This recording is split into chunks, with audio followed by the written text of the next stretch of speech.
ಒಂದು 3 ಸ್ಪೂನ್ ಎಣ್ಣೆ ಹಾಕ್ಕೊಂಡು ಮಟನ್ ಚೆನ್ನಾಗಿ ತೊಳ್ಕೊಂಡ್ರೆ ಮಟನನ್ನು ಕುಕ್ಕರ್ಗೆ ಹಾಕಿ 3 ವಿಸಿಲ್ ಮಾಡ್ಕೋಬೇಕು.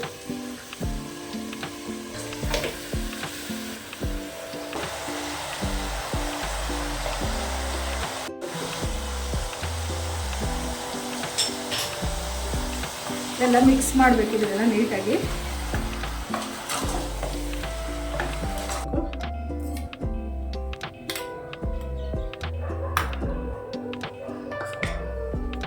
ಒಂದು 3 ಬೆಳ್ಳುಳ್ಳಿ ತಗೋಬೇಕು ಇದಿಷ್ಟು.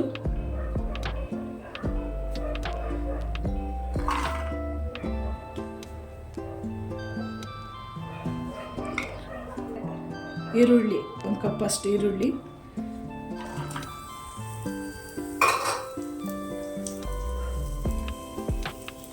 ಚೆನ್ನಾಗಿ ಕೆಂಪಗಾಗೋವರೆಗೂ ಫ್ರೈ ಮಾಡ್ಕೋಬೇಕಿದೆ. ಸ್ವಲ್ಪ 1.5 ಟೊಮೊಟೊ ಹಾಕಬೇಕು.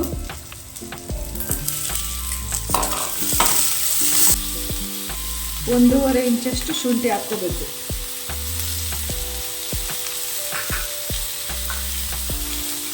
ಖಾರಕ್ಕೆ ನಿಮಗೆ ಯಾವ ಥರ ಬೇಕು, ಖಾರಕ್ಕೆ ಎಷ್ಟು ಬೇಕೋ ಅಷ್ಟು ಮೆಣಸಿನ್ಕಾಯಿ ಹಾಕ್ಕೋಬೇಕು. ನಾನು 1.5 kgಗೆ ಇಷ್ಟು ಮೆಣಸಿನ್ಕಾಯಿ ಹಾಕ್ತಾಯಿದ್ದೀನಿ.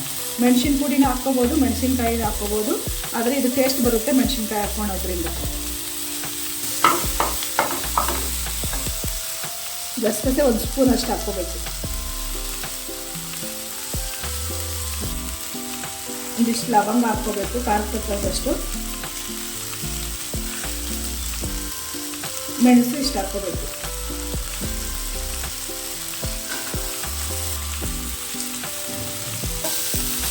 ಐದು ನಿಮಿಷ ಎಲ್ಲ ಚೆನ್ನಾಗಿ ಹುರ್ಕೋಬೇಕಿದೆ. ಎಲ್ಲನೂ ಟೊಮೊಟೊ ಎಲ್ಲ ಮೆತ್ತಗಾಗಬೇಕು. ಎಲ್ಲ ಚೆನ್ನಾಗಿ ಈ ಥರ ಫ್ರೈ ಮಾಡಿ, ಚೆನ್ನಾಗಿ ಫ್ರೈ ಆಗಿದೆ.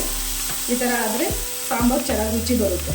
ಪುದೀನ ಒಂದಷ್ಟು ಪುದೀನ ಹಾಕ್ಕೋಬೇಕು. ಸ್ವಲ್ಪ ಕೊತ್ತಂಬರಿ ಸೊಪ್ಪು, ಇದನ್ನು ಮತ್ತೆ ಫ್ರೈ ಮಾಡ್ಕೋಬೇಕು. ಅರ್ಧ ಕಾಯಿ ಹಾಕಬೇಕು. ಕಾಯಿ ನಿಮಗೆ ಎಷ್ಟು ಬೇಕೋ ಅಷ್ಟು ಹಾಕ್ಕೋಬೋದು. ಧನಿಯಾ ಪೌಡ್ರು,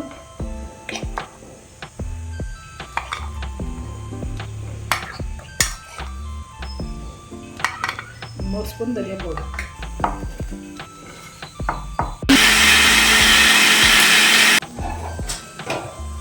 ಮೂರು ವಿಸಿಲ್ ಹಾಕ್ಕೊಂಡಿದ್ದೀನಿ. ಚೆನ್ನಾಗೆಲ್ಲನೂ ಇದಾಗಿದೆ.